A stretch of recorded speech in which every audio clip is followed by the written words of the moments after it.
그 탕약은 약이 아니라 독입니다. 소녀가 대감마님의 다리를 고쳐 보이겠습니다. 10년째 병석에 누워있는 최대감. 천하의 명의들도 포기한 대감의 다리를 고작 10살짜리가 고치겠다고 나섰습니다. 딱 열흘만 주십시오. 만약 그때까지 대감마님이 걷지 못하신다면 멍석마리를 당해도 좋습니다. 목숨을 건 당돌한 내기에 집안이 발칵 뒤집혔습니다. 하지만 그 누구도 몰랐습니다. 대감이 10년간 꼼짝없이 누워있어야 했던 진짜 이유를. 그리고 지극정성 효자라 불리던 조카가 밤마다 무슨 짓을 꾸미고 있었는지를. 이 작은 소녀가 집안의 운명을 송두리째 뒤바꿀 줄은 누구도 상상하지 못했습니다. 이야기 시작 전 구독과 좋아요는 구름야담에 큰 힘이 됩니다. 그럼 감동적인 이야기 지금 바로 시작합니다. 옛날 옛적 한양 끝자락에 커다란 기와집 한 채가 있었습니다. 그 집의 주인은 최대감이라 불리는 예순 노인이었지요. 한때는 삼정승 자리까지 오르내리던 양반이었으나 10년 전 어느 날 갑자기 허리 아래가 굳어버리는 병을 앓게 되었습니다. 그 뒤로 최대감은 방 안에만 갇혀 지내며 하루하루를 근근히 버티고 있었지요. 몸을 가누지 못하니 혼자서는 앉지도 눕지도 못했고 대소변조차 하인들의 손을 빌려야 했습니다. 처음에는 기어서라도 다시 걷겠다며 버둥거렸지만 세월이 흐르자 이제는 그저 하루빨리 죽기만을 기다리는 신세가 되어버렸습니다. 그런 대감을 10년째 극진히 모시는 이가 있었으니 바로 조카 김진사였습니다. 김진사는 매일같이 대감의 방을 찾아와 안부를 묻고 손수 달인 탕약을 올리며 지극정성으로 간병했지요. 하인들은 모두 김진사의 효성을 칭찬했고 대감 역시 조카의 정성에 눈물을 흘리곤 했습니다. 그 대감 집 부엌에는 꽃분이라는 10살짜리 아이가 있었습니다. 어려서 어미를 여의고 아비막쇠와 함께 이 집에 들어온 지 벌써 3년째였지요. 꽃분이는 비록 어렸지만 눈썰미가 남달랐고 돌아가신 어미에게 배운 약선 음식 만드는 법을 기억하고 있었습니다. 어미는 늘 말했지요. 꽃분아, 약보다 밥이 보약이란다. 몸에 좋은 나물 한 뿌리가 약 10첩보다 낫단다. 꽃분이는 그 말을 가슴에 새기고 틈틈이 산에 올라 지치며 더덕이며 약이 되는 풀을 캐어 말려두곤 했습니다. 언젠가 누군가에게 약이 되는 밥을 지어주고 싶다는 작은 꿈이 있었지요.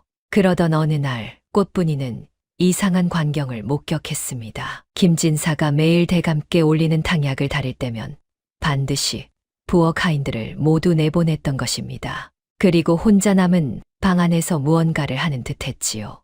호기심이 생긴 꽃분이는 어느 날 몰래 문틈으로 안을 들여다보았습니다. 김진사는 주변을 살피더니 품속에서 작은 비단 주머니를 꺼냈고 그 안에서 하얀 가루를 꺼내 탕약 속에 살짝 털어 넣었습니다. 그리고는 재빨리 주머니를 도로 품 안에 감췄지요. 꽃분이는 가슴이 철렁 내려앉았습니다. 그 하얀 가루가 무엇인지는 몰랐지만 왠지 모를 불길한 느낌이 들었지요. 탕약은 병든 이를 낫게 하는 약인데 왜 몰래 다른 것을 넣는단 말입니까?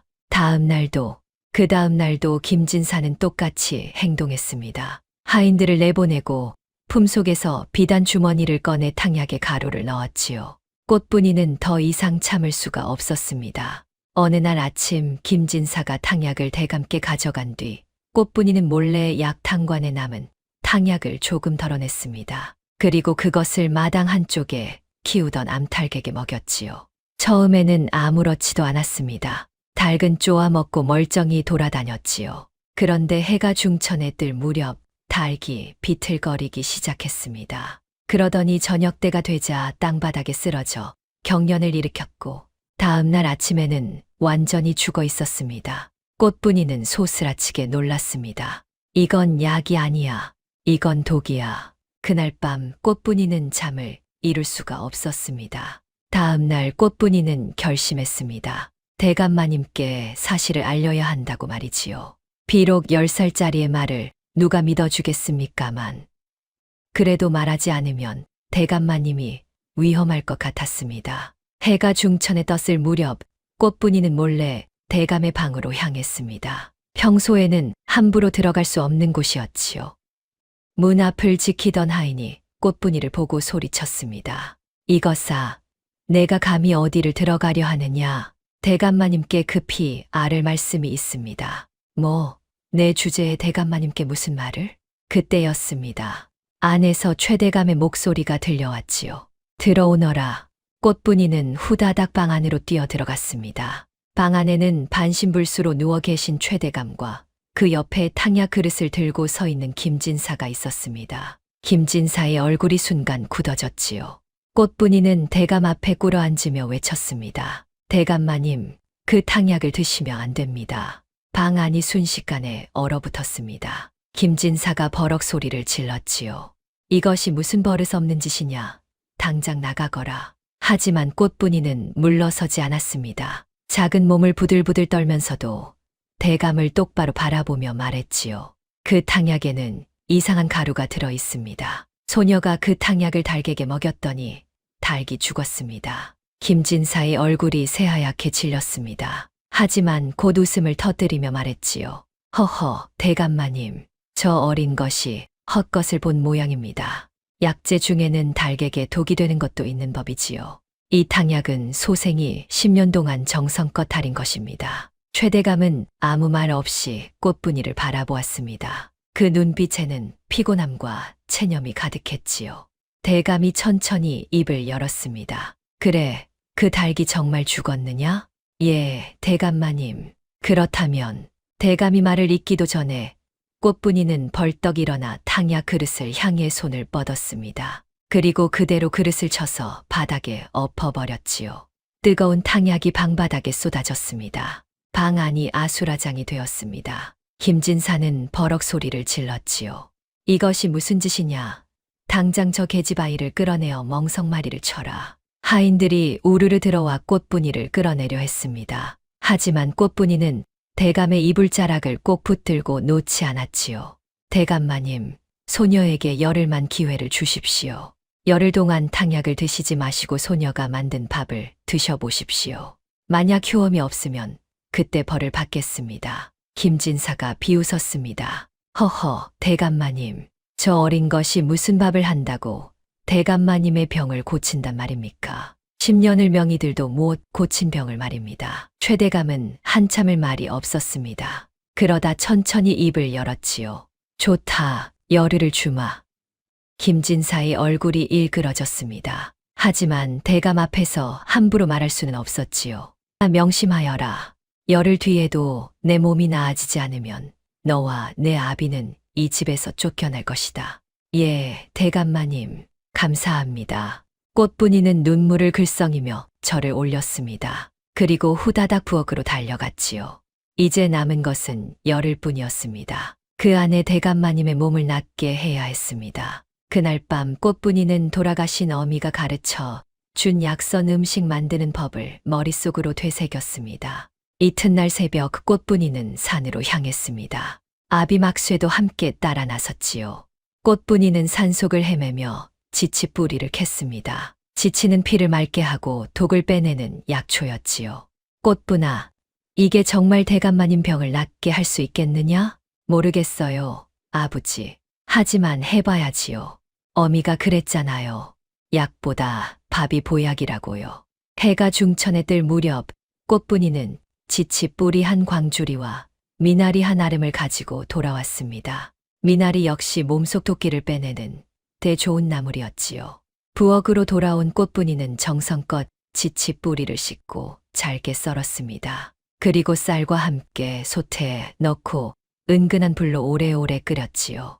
미나리는 깨끗이 씻어 잘게 다져 죽 위에 얹었습니다. 해가 뉘엿뉘엿 질 무렵 보랏빛이 감도는 해독죽이 완성되었습니다. 꽃분이는 조심조심 죽그릇을 들고 대감의 방으로 향했지요. 방 안에는 최대감이 누워 계셨고 그 옆에는 김진사가 불편한 표정으로 앉아 있었습니다. 대감마님, 소녀가 정성껏 끓인 해독죽입니다. 쓴 약보다 이 죽이 몸속 독을 빼줄 것입니다. 대감은 한 술, 두 술죽을 넘기다가 눈을 크게 떴지요. 이것이 무슨 맛이냐? 지치와 미나리로 끓인 죽입니다. 10년 만에 이렇게 구수한 죽을 먹어보는구나. 대감은 그릇을 다 비웠습니다. 김진사는 코웃음을 치며 방을 나갔지요. 하지만 꽃분이는 희망을 느꼈습니다. 대감마님께서 죽을 다 드셨다는 것만으로도 첫걸음은 성공한 것이었지요. 사흘이 지났습니다. 꽃분이는 매일 새벽 산에 올라 약초를 캐고 정성껏 죽을 끓여 대감께 올렸지요. 둘째 날에는 더덕과 도라지로 죽을 끓였고 셋째 날에는 쑥과 냉이로 죽을 끓였습니다. 신기한 일이 일어났습니다. 10년 동안 죽어있던 얼굴빛이었던 최대감의 안색이 조금씩 돌아오기 시작한 것입니다. 창백했던 얼굴에 혈색이 감돌고 굳어있던 입가에 미소가 번지기 시작했지요. 꽃분아, 이것 참 신기하구나. 10년 동안 온갖 명의들이 다녀갔지만 아무 소용이 없었는데 내가 끓여준 죽을 먹으니 몸이 한결 가벼워지는 것 같다. 꽃분이는 환하게 웃었습니다. 대감마님, 아직 7날이 남았습니다. 소녀가 더 정성을 다하겠습니다. 하지만 김진사는 이 상황이 달갑지 않았습니다. 대감의 안색이 좋아진다는 것은 곧 자신의 계획이 틀어진다는 뜻이었지요. 김진사는 어떻게든 꽃분이를 방해해야 했습니다. 넷째 날 새벽 꽃분이가 산에 간 사이 김진사는 몰래 부엌으로 들어갔습니다. 그리고 꽃분이가 끓이는 죽솥에 소금을 왕창 퍼부었지요. 이렇게 짠 죽을 먹으면 대감이 화를 낼 것이고 꽃분이는 쫓겨날 것이었습니다. 해가 뜰 무렵 꽃분이가 돌아와 죽을 끓였습니다. 죽이 다 끓자 꽃분이는 습관처럼 죽을 한술 떠서 맛을 보았지요. 그런데 이게 웬일입니까? 죽이 바닷물처럼 짰습니다. 이상하네. 분명 소금을 조금밖에 안 넣었는데. 꽃분이는 황급히 죽을 버리고 새로 쌀을 씻어 죽을 다시 끓였습니다. 김진사는 멀찍이서 지켜보다가 이를 갈았지요. 저 계집아이가 죽을 다시 끓이다니. 새로 끓인 죽은 완벽했습니다. 꽃분이는 죽그릇을 들고 대감의 방으로 갔고 대감은 맛있게 죽을 드셨지요. 5째 날 밤이었습니다. 꽃분이는 대감의 방에서 죽그릇을 정리하고 있었지요. 대감이 조용히 말했습니다. 꽃분아, 내 나이가 올해 몇이냐? 10살입니다. 대감마님, 10살. 참으로 어린 나이구나. 그런데 어찌 약초와 음식에 대해 이리 잘 아느냐? 돌아가신 어미가 가르쳐 주셨습니다. 어미는 약방 주인 댁에서 일하며 약초에 대해 많이 배웠다고 하셨지요. 대감은 고개를 끄덕였습니다. 그리고 잠시 망설이다 조심스럽게 물었지요. 그렇다면 정말 내 탕약에 이상한 가루가 들어 있었느냐? 꽃분이는 숨을 깊이 들이마셨습니다. 그리고 또박또박 대답했지요. 예, 대감마님. 김진사 나리께서 매일 탕약을 다리실 때 품속에 비단 주머니를 꺼내 하얀 가루를 넣으셨습니다. 소녀가 그 탕약을 닭에게 먹였더니 닭이 시름시름 앓다가 죽었습니다. 대감의 얼굴이 굳어졌습니다. 한참을 말이 없던 대감이 천천히 입을 열었지요. 10년이구나. 10년 동안 나는 조카를 믿었다. 내 아우의 외아들이고 내게는 자식이 없으니 내 재산을 물려줄 생각이었지. 그런데 대감의 목소리가 떨렸습니다. 그런데 그 아이가 나를 죽이려 했단 말이냐? 꽃분이는 아무 말도 하지 못했습니다. 대감의 눈가에 눈물이 맺혔지요. 아니다. 아직 확실하지 않다. 혹시 내가 잘못 본 것일 수도 있지 않겠느냐. 대감마님, 이제 그만 나가거라. 나 혼자 있고 싶구나. 꽃분이는 조용히 방을 나왔습니다. 그날 밤 대감의 방에서는 한숨 소리가 끊이지 않았지요. 6째 날 꽃분이는 대감께 감자와 우엉으로 끓인 죽을 올렸습니다. 대감은 여전히 침통한 표정이었지만 죽은 맛있게 드셨지요. 해가 뉘엿뉘엿질 무렵 꽃분이는 대감의 방에 남아 이불을 정돈하고 있었습니다. 대감이 조용히 말했지요. 꽃분아, 내 어미가 약보다 밥이 보약이라 했다지. 예, 대감마님. 그렇다면 밥만으로도 병을 고칠 수 있다는 말이냐? 꽃분이는 잠시 생각했습니다. 그리고 조심스럽게 대답했지요. 어미는 또 이런 말씀도 하셨습니다. 몸에 병이 들면 기운이 막힌다고요. 막힌 기운을 뚫어주면 병도 낫는다고 하셨습니다. 기운을 뚫는다. 대감이 중얼거렸습니다. 꽃분이는 용기를 내어 말했지요. 대감마님, 소녀가 대감마님의 다리를 주무르고 찜질해 드려도 되겠습니까? 어미가 그러셨어요. 굳은 살은 주무르고 따뜻하게 해주면 조금씩 풀린다고요. 대감은 놀란 표정으로 꽃분이를 바라보았습니다. 10년 동안 수많은 의원들이 침을 놓고 뜸을 떴지만 아무도 다리를 주무르자고 한 사람은 없었지요.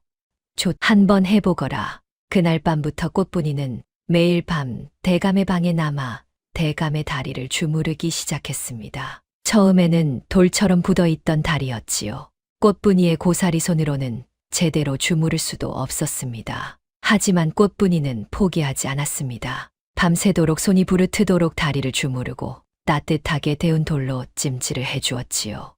7째 날 밤 대감이 감탄하며 말했습니다. 꽃분아, 내 팔이 아프지 않느냐? 괜찮습니다. 대감마님, 이 어린 것이 팔도 아플 텐데 정말 고맙구나. 대감의 눈가에 다시 눈물이 맺혔습니다. 10년 동안 그 누구도 이렇게 정성껏 자신을 돌봐주지 않았지요. 조카 김진사는 탕약만 날라다 주었을 뿐 한 번도 다리를 주무르거나 찜질을 해준 적이 없었습니다. 8째 날이 밝았습니다. 꽃분이가 아침죽을 가지고 대감의 방에 들어갔을 때 대감은 환한 얼굴로 꽃분이를 맞이했지요. 꽃분아, 신기한 일이 일어났다. 어젯밤에 발가락이 움찔하는 것 같았어. 정말이십니까, 대감마님? 10년 만에 처음이구나. 발가락의 감각이 느껴지다니. 꽃분이는 눈물이 핑 돌았습니다. 드디어 효험이 나타나기 시작한 것입니다. 대감마님, 오늘 밤에도 더 열심히 주무르겠습니다. 그날 밤 꽃분이는 평소보다 더 정성껏 대감의 다리를 주물었습니다. 종아리를 주무르고 허벅지를 주무르고 발바닥을 눌러주었지요. 그러다 꽃분이의 손이 대감의 허리 아래쪽 등골 부근에 닿았을 때였습니다. 뭔가 이상한 것이 만져졌지요. 다른 부분은 부드러운데 그곳만 딱딱하고 단단한 멍울처럼 느껴졌습니다. 대감마님, 여기가 좀 이상합니다. 어디가? 꽃분이는 대감의 등골뼈마디, 허리뼈 부근을 손가락으로 조심스럽게 눌러보았습니다. 분명 뭔가 딱딱한 것이 살 속에 박혀 있는 것 같았지요. 여기입니다. 대감마님, 여기에 쇠 같은 것이 만져집니다. 대감이 깜짝 놀라 몸을 움직이려 했지만 여전히 하반신을 움직일 수는 없었습니다. 쇠라니, 그게 무슨 말이냐? 꽃분이는 어미에게 들었던 이야기를 떠올렸습니다. 옛날 산속에 사는 스승이 어미에게 가르쳐 주었다는 이야기였지요. 어미가 그러셨어요. 몸에 쇠붙이가 박혀 있으면 기운이 막힌다고요.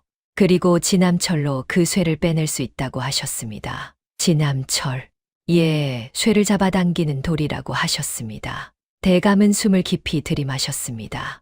만약 정말로 자신의 몸속에 쇠붙이가 박혀 있다면 그것이 10년 동안 자신을 괴롭힌 병의 원인일 수도 있었지요. 꽃분아, 그 진암철이라는 것을 구할 수 있겠느냐? 소녀가 내일 아침 대장간에 가보겠습니다. 그날 밤 꽃분이는 설렘과 두려움으로 잠을 이룰 수가 없었습니다. 혹시 정말로 대감마님의 몸속에 쇠가 박혀 있는 것일까요? 그리고 그것을 빼내면 대감마님이 다시 걸을 수 있을까요? 한편 이 모든 상황을 멀리서 지켜보던 김진사는 초조해하고 있었습니다. 대감의 안색이 날로 좋아지고 있었고 이제 이틀만 있으면 열흘이 다 되는 것이었지요. 김진사는 더 이상 기다릴 수가 없었습니다. 9째 날 아침 꽃분이는 부랴부랴 마을 대장간으로 달려갔습니다. 대장간 주인은 꽃분이를 보고 의아한 표정을 지었지요. 꽃분이 아니냐? 이 아침부터 웬일이냐? 진암철이 있으십니까? 진암철, 그게 뭔데? 쇠를 잡아당기는 돌입니다. 자석이라고도 한다던데요. 대장간 주인은 고개를 끄덕이며 안쪽으로 들어갔습니다. 잠시 후 손바닥만 한 검은 돌을 들고 나왔지요. 이것 말이냐? 이게 신기하게도 쇠붙이를 확 잡아당기지. 꽃분이는 그 돌을 받아들고 환하게 웃었습니다. 이거예요. 이거 좀 빌려주실 수 있으십니까? 그래, 가져가거라. 대신 조심해서 쓰고 꼭 돌려주어야 한다. 꽃분이는 진암철을 품에 안고 대감 집으로 달려갔습니다. 대감의 방에 들어서자 대감이 초조한 표정으로 기다리고 있었지요. 구했느냐? 예, 대감마님. 꽃분이는 진암철을 꺼내 어젯밤에 만졌던 그 딱딱한 멍울 부분에 갖다 댔습니다. 순간 놀라운 일이 벌어졌지요. 대감의 등 쪽 살가죽이 불룩 솟아오르기 시작한 것입니다. 마치 살 속에서 무언가가 지남철에 끌려 올라오는 것 같았지요. 대감이 신음을 흘렸습니다. 엄청난 통증이 밀려왔던 것입니다. 대감마님, 참으십시오. 조금만 더. 꽃분이는 지남철을 더 세게 눌렀습니다. 그러자 피부가 더욱 굴룩하게 솟아올랐고 그 한가운데가 살짝 터지면서 시커먼 피가 배어 나오기 시작했지요. 꽃분아, 아버지를 불러오너라. 꽃분이는 급히 아비 막쇠를 불러왔습니다. 막쇠는 상황을 듣고는 놀란 표정으로 칼을 들고 왔지요. 대감마님, 살을 조금 째야 할 것 같습니다. 좋다. 어서 해보거라. 막쇠는 떨리는 손으로 불룩 솟아오른 부분의 살을 살짝 갈랐습니다. 그리고 꽃분이가 지남철을 그 상처 부위에 갖다 대자 살 속에서 무언가가 튀어나왔습니다. 그것은 손가락 마디만 한 쇠로 된 침이었습니다. 침은 중간에서 부러져 있었고 10년 동안 살 속에 박혀 있었던 탓에 온통 녹이 슬어 있었지요. 이것이 대감의 얼굴이 새하얗게 질렸습니다. 자신의 몸속에 침이 박혀 있었다니. 그것도 10년 동안이나 말이지요. 막쇠는 조심스럽게 상처를 깨끗이 씻고 천으로 감았습니다. 신기하게도 침이 빠져나간 자리에서 시커먼 피가 흘러나왔고 그 뒤로 맑은 피가 나오기 시작했지요. 그리고 더욱 놀라운 일이 벌어졌습니다. 대감의 발가락이 움찔움찔 움직이기 시작한 것입니다. 움직인다. 내 발이 움직인다. 대감은 눈물을 흘리며 자신의 발가락을 바라보았습니다. 10년 만에 느껴보는 감각이었지요. 꽃분이와 막쇠도 함께 눈물을 흘렸습니다. 하지만 기쁨도 잠시 대감의 얼굴이 굳어졌습니다. 침이 저절로 몸속에 들어갈 일은 없었지요. 누군가 일부러 자신의 몸에 침을 박은 것이었습니다. 이 침을 누가 내 몸에 박았단 말이냐. 대감의 목소리가 떨렸습니다. 꽃분이는 조심스럽게 입을 열었지요.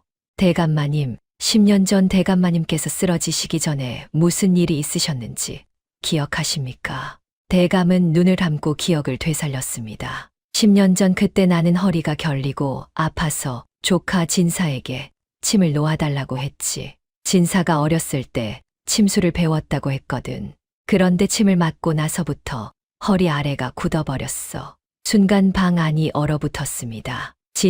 진사가 침을 놓았다고? 대감의 목소리가 격하게 떨렸습니다. 모든 것이 명확해졌지요. 김진사가 10년 전 침을 놓는 척하며 대감의 등골에 침을 박아 넣었고 그 침이 부러지면서 대감의 하반신을 마비시켰던 것입니다. 그리고 10년 동안 탕약에 독을 타서 대감을 서서히 죽이려 했던 것이지요. 이 폐류나 같으니 내 아우의 자식을, 내 친조카를 그토록 믿고 아꼈건만. 대감이 주먹으로 바닥을 쳤습니다. 하지만 분노보다는 슬픔과 배신감이 더 컸지요. 바로 그때 방문이 벌컥 열리며 김진사가 들어왔습니다. 그의 얼굴은 새하얗게 질려 있었고 눈빛은 날카롭게 번뜩이고 있었지요. 무슨 소리를 들었습니다. 숙부님, 몸에서 침이 나왔다고요? 김진사의 시선이 바닥에 놓인 시커먼 침 조각으로 향했습니다. 순간 그의 얼굴에 당황한 기색이 스쳤지요. 이것이 어디서 나온 것입니까? 내 입으로 말해보거라. 이것이 어디서 나왔겠느냐? 대감이 버럭 소리를 질렀습니다. 김진사는 한 걸음 뒤로 물러섰지요. 숙부님, 저는 아무것도 모릅니다. 이것이 대체 10년 전 내가 내게 침을 놓지 않았느냐?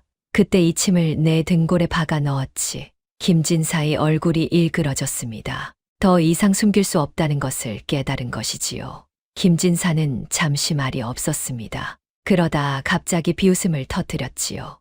허허, 들키고 말았군요. 그래요, 제가 했습니다. 10년 전 그날 저는 숙부님의 등골에 침을 박았습니다. 그리고 침을 부러뜨려 살 속에 남겨두었지요. 대감이 숨을 헐떡였습니다. 직접 듣고도 믿기지 않았지요. 왜 그런 짓을 했느냐? 숙부님의 재산 때문입니다. 숙부님께는 자식이 없으시지 않습니까? 당연히 저에게 모든 것을 물려주실 줄 알았는데 숙부님께서 양자를 들이신다는 소문을 들었습니다. 그래서 나를 죽이려 했단 말이냐? 김진사는 어깨를 으쓱했습니다. 처음에는 그냥 하반신을 못 쓰게만 하려고 했습니다. 그러면 숙부님께서 제게 의지하실 거라 생각했거든요. 하지만 10년이 지나도 숙부님은 죽지 않으시더군요. 그래서 탕약의 비상을 조금씩 타기 시작했습니다. 이 폐류나 이 짐승만도 못한 놈. 대감이 손을 들어 김진사를 가리키며 소리쳤습니다. 하지만 김진사는 오히려 한 걸음 앞으로 다가왔지요. 이제 와서 소용없습니다. 숙부님. 침은 이미 빠져나갔고 제 죄는 드러났지만 숙부님께서는 여전히 걷지 못하시지 않습니까? 앞으로도 평생 저한테 의지하며 사셔야 합니다. 내 놈을 당장 관아에 고발하겠다. 고발하시면 누가 믿겠습니까? 10년 전 일을 누가 증명하겠습니까? 저는 10년 동안 숙부님을 극진히 모신 효자로 소문났습니다. 오히려 숙부님이 늙어 정신이 혼미해진 것으로 여길 겁니다. 김진사는 비웃으며 방을 나갔습니다. 대감은 분노와 무력감에 온몸을 떨었지요. 그날 밤 김진사는 방 안에서 술을 마시고 있었습니다. 모든 것이 탄로 났지만 아직 끝난 것은 아니었지요. 대감은 여전히 걷지 못했고 관아에 고발한다 해도 증거가 없었습니다. 하지만 한 가지 골칫거리가 있었습니다. 바로 꽃뿐이었지요. 그 계집아이만 없었다면 이 모든 일이 드러나지 않았을 것입니다. 꽃뿐이 그 계집아이를 어떻게든 제거해야 해. 김진사는 술잔을 단숨에 비우고 일어섰습니다. 그리고 몰래 마을로 내려가 도박장을 찾아갔지요. 도박장에는 온갖 건달과 빚쟁이들이 모여 있었습니다. 김진사는 그 중에서도 가장 악질로 소문난 이판서라는 자를 찾아갔습니다. 이판서, 내게 부탁이 하나 있네. 무슨 부탁인가요? 김진사 나리, 대감 집에 꽃분이라는 계집아이가 있네. 그 아이를 없애주게. 이판서는 눈을 가늘게 떴습니다. 없애다니, 죽이란 말씀입니까? 아니, 죽이면 안 되네. 그냥 어디 멀리 팔아버리든지 하게. 대신 대감 집에서 당장 사라지게 해야 하네. 대가는요, 은자 오열량을 주겠네. 이판서의 눈이 번뜩였습니다. 은자 오열량이면 1년 동안 놀고 먹을 수 있는 돈이었지요. 좋습니다. 내일 밤에 처리하지요. 김진사는 만족스러운 표정으로 도박장을 나왔습니다. 이제 꽃분이만 사라지면 모든 것이 다시 제자리로 돌아올 것이었지요. 한편 대감의 방에서는 꽃분이가 밤새 대감의 다리를 주무르고 있었습니다. 침이 빠져나간 뒤로 대감의 다리에 조금씩 감각이 돌아오고 있었지요. 대감마님, 조금만 더 참으시면 다시 걸으실 수 있을 것입니다. 꽃분아, 정말 고맙구나. 내가 아니었으면 나는 평생 저 폐륜아에게 속으며 살았을 게다. 대감의 눈가에 눈물이 맺혔습니다. 열흘째 되는 날 아침이 밝았습니다. 꽃분이는 설레는 마음으로 대감께 마지막 아침죽을 올렸지요. 대감의 안색은 10년 전처럼 건강해 보였고 다리에도 힘이 조금씩 돌아오고 있었습니다. 대감마님, 오늘로 열흘째입니다. 그래, 네 덕분에 나는 다시 살아났다. 그때였습니다. 밖에서 요란한 소리가 들려왔지요. 관아의 포졸들이다. 문을 열어라. 하인들이 황급히 문을 열자 포졸 서너 명이 우르르 들어왔습니다. 그 뒤를 김진사가 따라 들어왔지요. 저것들을 잡아가시오. 김진사가 꽃분이와 막쇠를 가리키며 소리쳤습니다. 저 계집아이가 우리 숙부님을 독살하려 했습니다. 증거가 있습니다. 김진사는 품에서 작은 비단 주머니를 꺼냈습니다. 그 안에는 하얀 가루가 들어 있었지요. 이것은 저 계집아이의 방에서 나온 비상입니다. 이것은 제 것이 아닙니다. 내 방에서 나온 물건이 내 것이 아니라니. 대감이 있는 힘을 다해 소리쳤지요. 안 된다. 꽃분이는 무고하다. 진짜 범인은 저놈이다. 하지만 김진사가 재빨리 말했습니다. 숙부님, 정신을 차리십시오. 저 계집아이가 숙부님의 정신을 혼미하게 만들었습니다. 포졸들은 김진사의 말을 믿었습니다. 10년 동안 효자로 소문난 김진사와 이름 없는 계집아이 중 누구를 믿겠습니까? 꽃분아, 대감이 절규했지만 꽃분이와 막쇠는 포승줄에 묶여 끌려갔습니다. 꽃분이는 끌려가면서도 대감을 바라보며 눈물을 흘렸지요. 대감마님, 제발 무사하십시오. 꽃분이와 막쇠가 끌려간 뒤 김진사는 만족스러운 표정으로 대감을 바라보았지요. 숙부님, 이제 정신을 차리셨습니까? 대감은 이를 악물었습니다. 하지만 아직 몸을 제대로 가누지 못했지요. 내 놈이 진짜 범인이다. 숙부님, 이제 그만 쉬십시오. 제가 다시 탕약을 달여 올리겠습니다. 대감이 있는 힘을 다해 소리쳤습니다. 내 놈이 감히 내 방에 다시 들어온다면 내가 혀를 깨물어 죽어버리겠다. 김진사는 어깨를 으쓱하며 말했지요. 그러십시오. 하지만 숙부님께서 죽으시면 이 집안의 모든 재산은 제 것이 됩니다. 김진사는 그렇게 말하고 방을 나갔습니다. 대감은 분노와 절망에 온몸을 떨었지요. 한편 관하로 끌려간 꽃분이와 막쇠는 차가운 옥에 갇혔습니다. 막쇠는 딸을 끌어안으며 눈물을 흘렸지요. 꽃분아, 미안하다. 아버지가 무능해서. 아버지, 괜찮아요. 진실은 언젠가 밝혀질 거예요. 그날 밤, 대감은 방 안에 혼자 누워 있었습니다. 김진사가 놓고 간 탕약이 옆에 있었지만 절대 입에 대지 않았지요. 하늘이시여, 이 원통함을 어찌하면 좋습니까? 대감은 눈물을 흘리며 중얼거렸습니다. 그때 대감의 발가락이 조금씩 움직이기 시작했지요. 꽃분이가 열흘 동안 정성껏 주무르고 찜질해준 덕분이었습니다. 침이 빠져나간 뒤로 막혔던 기운이 조금씩 풀리고 있었던 것이지요. 대감은 조심스럽게 발가락을 움직여 보았습니다. 처음에는 미세하게 떨리기만 했지만 점점 더 크게 움직였지요. 움직인다. 정말로 움직인다. 대감은 있는 힘을 다해 무릎을 구부려 보았습니다. 10년 만에 처음으로 다리가 움직였지요. 대감은 조심스럽게 침상 가장자리에 걸터 앉았습니다. 그리고 천천히 바닥에 발을 디뎠지요. 다리가 부들부들 떨렸습니다. 10년 동안 쓰지 않았던 다리는 마치 갓난아이의 다리처럼 약했지요. 벽을 짚고 조금씩 몸을 일으켰습니다. 땀이 비 오듯 흘러내렸지만 대감은 이를 악물고 버텼지요. 한 걸음, 한 걸음, 대감은 조심스럽게 걸음을 옮겼습니다. 벽을 타고 방 안을 한 바퀴 돌았지요. 꽃분이 내 덕분이다. 다음 날 아침, 대감은 지팡이를 짚고 방문을 열었습니다. 밖에서 청소를 하던 하인들이 깜짝 놀라 소리를 질렀지요. 대감마님, 일어나셨습니까? 어서 김진사를 불러오너라. 그리고 마을의 유지들도 모두 모이라고 전하여라. 소식은 순식간에 마을에 퍼졌습니다. 10년 동안 반신불수였던 최대감이 다시 일어났다는 소문이었지요. 김진사는 황급히 대감의 방으로 달려왔습니다. 그리고 마당에 나와 계신 대감을 보고는 얼굴이 새하얗게 질렸지요. 최대감은 지팡이를 짚고 서 있었습니다. 비록 비틀거리긴 했지만 분명히 두 발로 서 있었습니다. 김진사, 내 죄를 내 입으로 말해보거라. 대감은 지팡이로 땅을 쿵 찍으며 소리쳤습니다. 10년 전 네가 내 등골에 침을 박았지. 그리고 10년 동안 탕약에 독을 타서 나를 서서히 죽이려 했지. 대감은 품속에서 시커먼 침 조각을 꺼냈습니다.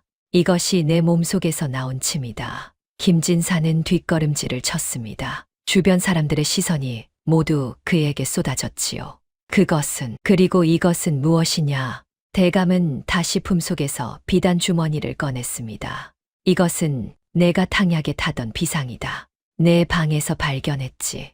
김진사의 얼굴이 흙빛이 되었습니다. 저것은 쥐를 잡는데 왜 비단 주머니에 담아 품속에 넣고 다니느냐? 마을 유지 박진사가 물었습니다. 대감마님, 그런데 어찌 다시 일어나신 것입니까? 꽃분이 덕분이요. 그 아이가 열흘 동안 정성껏 약이 되는 죽을 끓여주고 내 몸속에 박힌 침을 발견하고 지남철로 빼내주었소. 사람들이 감탄하며 웅성거렸습니다. 그렇다면 꽃분이가 대감마님을 독살하려 했다는 것은 거짓말이오. 진짜 범인은 바로 저놈이오. 바로 그때 도박장의 이판서가 앞으로 나섰습니다. 저는 할 말이 있습니다. 김진사께서 저에게 꽃분이를 없애라고 부탁했습니다. 은자 5열량을 주겠다고 하셨지요. 사람들이 경악했습니다. 이판서는 품속에서 은자 10량을 꺼냈지요. 김진사께서 계약금으로 주신 은자입니다. 김진사는 완전히 궁지에 몰렸습니다. 증거도 증인도 모두 그를 가리키고 있었지요.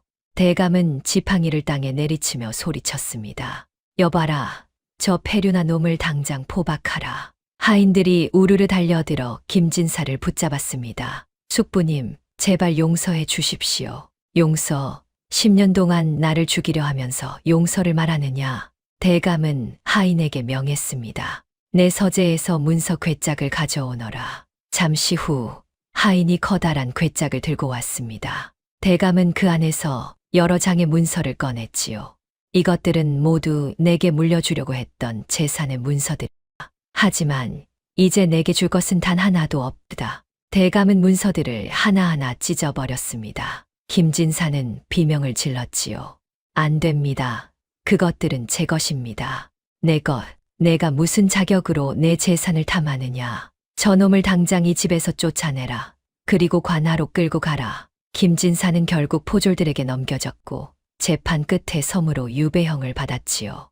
빚쟁이들은 그가 유배 가기 전에 그를 찾아와 두들겨 패고 마지막 옷가지까지 빼앗아 갔습니다. 김진사는 누더기를 걸친 채 섬으로 끌려갔고 그곳에서 평생 고된 노역에 시달리며 비참한 나날을 보내게 되었습니다. 한편 꽃분이와 막쇠는 무사히 풀려났습니다. 꽃분이와 막쇠가 대감 집으로 돌아왔을 때 대감은 대문 앞에서 지팡이를 짚고 그들을 기다리고 있었습니다. 꽃분아, 모두 네 덕분이다. 며칠 뒤 대감은 마을 유지들을 모두 불러 모았습니다. 오늘부터 꽃분이는 내 수양 손녀가 될 것이요. 그리고 막쇠에게는 논 5마지기와 집 한 채를 주어 면천시키겠소. 사람들이 모두 놀라 웅성거렸습니다. 대감마님, 그것은 너무 과하지 않네. 자네 딸이 내 목숨을 살렸는데 이것으로도 부족하지. 꽃분이는 눈물을 글썽이며 절을 올렸습니다. 꽃분아, 앞으로 내가 하고 싶은 것이 무엇이냐? 소녀는 어미처럼 약이 되는 음식을 만드는 법을 더 배우고 싶습니다. 그래서 아픈 사람들을 도와주고 싶습니다. 대감은 환하게 웃었습니다.